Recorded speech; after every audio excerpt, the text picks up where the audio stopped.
Hello दोस्तों, नमस्कार।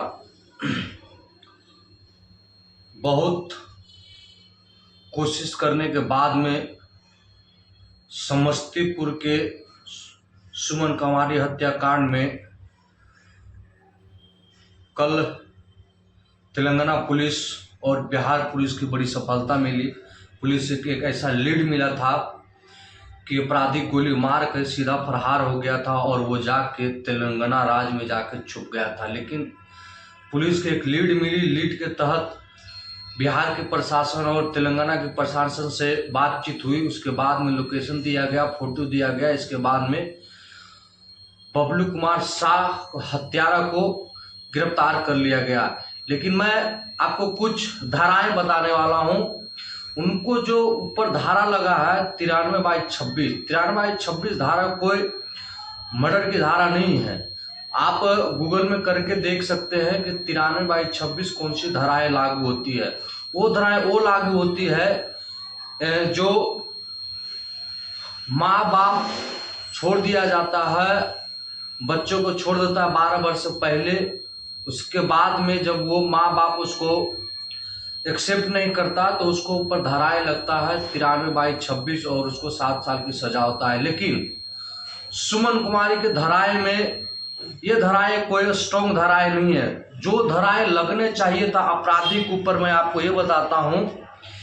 यदि कोई लड़का एक तरफा प्यार करता है, लड़की के न मानने पर उसे गोली मारकर हत्या कर दिया जाता है उस लड़के के द्वारा, तो उस लड़के पर भारतीय न्याय संहिता बीएनएस और पुराने कानून के आईपीसी के तहत गंभीर आपराधिक धाराएं लगाई जाती है।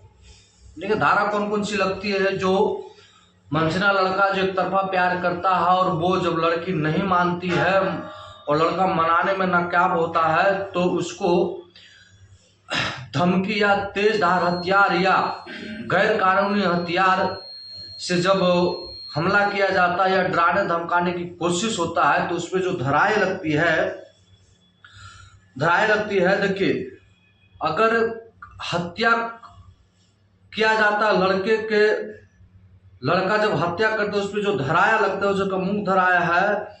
हत्या के मुख्य आरोपी जो है उसपे जो धाराएं लगती है, जो एक तरफा प्यार करता है, लड़की उसको मानने से इनकार करता है, तो 100 धारा बीएनएस धारा 103/आईपीसी 302 एक खतरनाक हथियार से चोट एवं हमला करने के लिए है।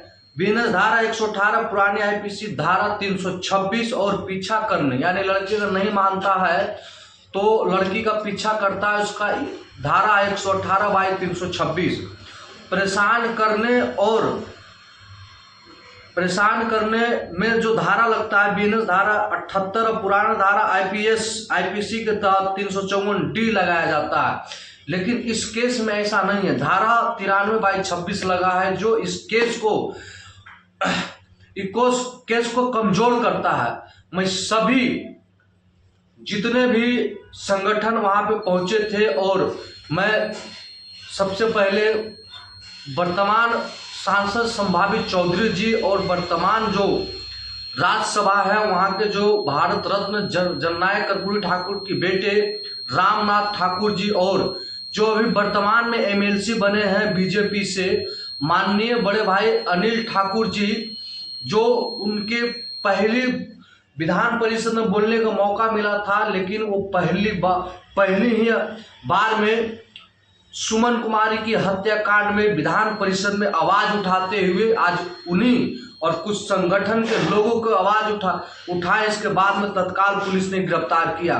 तो मैं सभी इस संगठन वाले से और जो इस केस में जल्दीबाजी दिखाए हैं और जो सुमन कुमारी के माता पिता के पास संतावना व्यक्त की है जाके मिले, मैं उनसे सभी से गुजारिश करता हूं, सभी से अपील करता हूं कि जो धारा उन पे लगाया गया वो धारा कमजोर है। इस पे अपराधी बहुत जल्दी बाहर आ सकता है।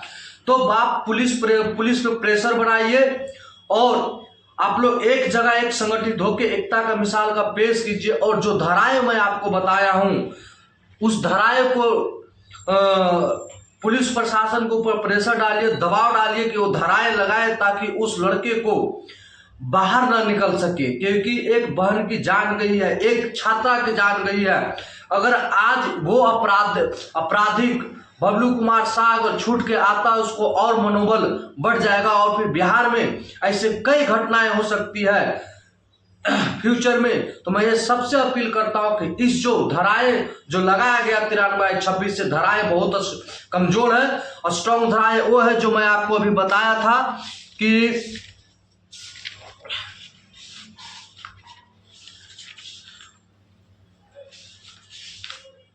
धाराएं ये है जो आपको सबसे जो लड़के को उम्र कैद की सजा हो सकती है या फांसी की सजा होती है, ये धाराएं आपको बहुत जरूरी है। बीएनएस धारा 103, आईपीसी धारा 302 और बीएनएस धारा 118 और आईपीसी धारा 326 पीछा करने और धमकाने के लिए, परेशान करने के लिए धारा 78, आईपीसी धारा 354D लगवाना बहुत जरूरी है। मैं सभी से अपील फिर से करता हूं कि ये आप प्रशासन के ऊपर जरूर दबाव बनाएं। इससे पहले मेरे वीडियो को जरूर शेयर करें। बाकी आपका क्या राय है इस केस में, और ये जो धाराएं लगी इस पे आपका क्या विचार है जरूर बताएं। आप देख रहे हो न्यूज फॉर नंदवंशिला, मैं हूं धर्मेंद्र शर्मा। नमस्कार।